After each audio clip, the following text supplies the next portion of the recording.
राख गोबर के कमी हो गई ये सब। आपने खैनी के बारे में की सोचेली? न माने जैसे खेत रौरो है आ खेत में माने रौड़ा खैनी के खेत करेला जैसे सब खोजल है आ जैसे हम सब खैनी न देवे के चाहेली खैनी के खेत वाला, कि खेत वाला खाद बहुत देवल। हमको खैनी का खेत चंगहिया पर है, बड़ा प्लॉट है। हाँ, तो उसमें खैनी के लिए मांगा, वो शंकर दे दिए हैं, सुबोध दे दिए हैं अपना खेती करने के लिए। आप नहीं दिए? कई साल से तो हमारा ही उस जगह बचा हुआ था, तो हमको आया, हम इस सुरिंदर पासवान को दिए थे बटाई गेहूं चावल के लिए शर्त पर। तो वो आया हमारे यहाँ, जो बड़ा कोशिश कर रहा है खैनी वाला, जो वो उतना दे देते प्लॉट के अंदर है तो अच्छा रहता हमको भी, बकरी उकरी आने का। हम कहे कि भाई हम खैनी के लिए तो नहीं देंगे। तो सुरिंदर कहा जो हम 400 रुपये कट्ठा देते हैं, वो 800 रुपये कट्ठा। आज से 5 वर्ष पहले की बात है, 7 वर्ष। तो आप खैनी के लिए काहे नहीं देना चाहते? हम कहते थे नहीं देंगे, वो कहा जो 400 हम देते हैं, वो 800 देगा आपको। अभी कोई आया है कि नहीं देने, मांगने आया है कि नहीं? कोई मांगने आए नहीं करेगा हमारे यहाँ। खैनी उपजाने वाले सिद्धांत के नहीं। इतना आदमी नारुष्ट हो गया हमसे। हाँ, तब गांव का, लेकिन अभी तो लोगों को फायदा दिख रहा है खैनी के समाज खेती में ही कई आदमी मांग कर दिए। तो अब हम कहे जो नहीं ठीक है, हम बाबा तो कह रहे हैं कि 4 महीना में खेती अच्छा हो जाता है। हाँ, हो जाता है, पैसा आ जाता है, पैसा आ जाता है, लेकिन सब कुछ पैसा ही नहीं है।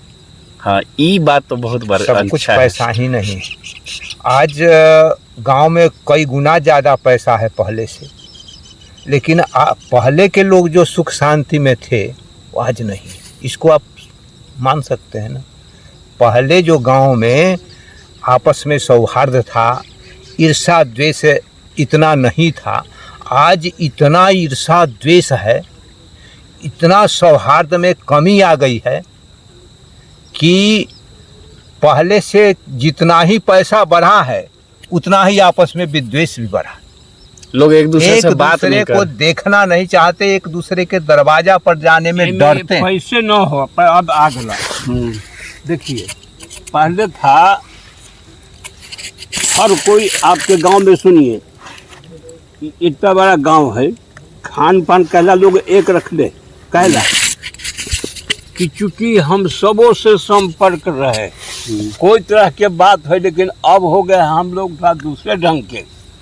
तो उसमें बहुत से कारण है। खान पान गड़बड़ हो गया, रहन सहन बात विचार। पहले गांव में एक महीना कथा हुई, सत्संग वार्ता हुई। कथा था के बाद में कुछ पंडित जी कुछ बात कहते थे दरवाजे पर रात में, जैसे अनुपचा के लगुन, ठकुरवारी में कहीं अनपुचा के लगुन, कुछ गीता रामायण के कोई पढ़ैत है, कोई कर अनुवाद करैत है। 10 आदमी कसहूँ वहाँ रहते थे। आज वो सब की जगह पर कहीं कुछ नहीं है।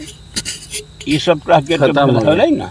तो गांव भी मतलब अब शहर बनते जा रहा है। हाँ, और आज इन्ने फैक्ट्री बन गया, इन्ने घर द्वार। अब तो लगता है कि अब जमीन अब जोतने के लिए भी तनका दिन के बाद कुछ बचेगा नहीं। फिर आवेंगे लोग धरातल पर, धरातल पर। हाँ, अंत में आवेंगे फिर कहीं अब कोई चीज को उछालिए। भैया, हम हर दिन बताते हैं कि कितना भी विकास कर लीजिए, फिर आपको वही पुरानी प्रकृति अपनानी पड़ेगी। वही देखिए, बाबा भी नए लोग से विचार करेंगे तो नए लोग बताएंगे कि ऐसा है, ये है, अच्छा है, क्योंकि नए लोगों को पैसा दिखता है।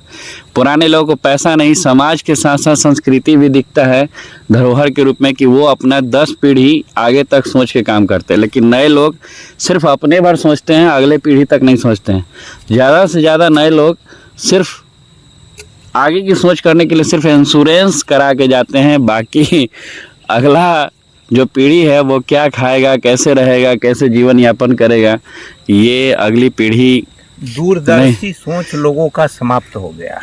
दूरदर्शी लोग हम अपना अब हम लोग खैनी ये करते हैं ना, तब खैनी में उपजा होगा, तैयार होगा, बाहरी व्यापारी आपका खरीद लेगा। अब देखिए, अब वो जब ले लिया, काट करके ले जाएगा, तो वो निमन निमन पारी अवधिया कुर्मी सब रहता है, तो उससे घर में 15 गो 17 गो व्यक्ति है, जो हम काट करके ले गए।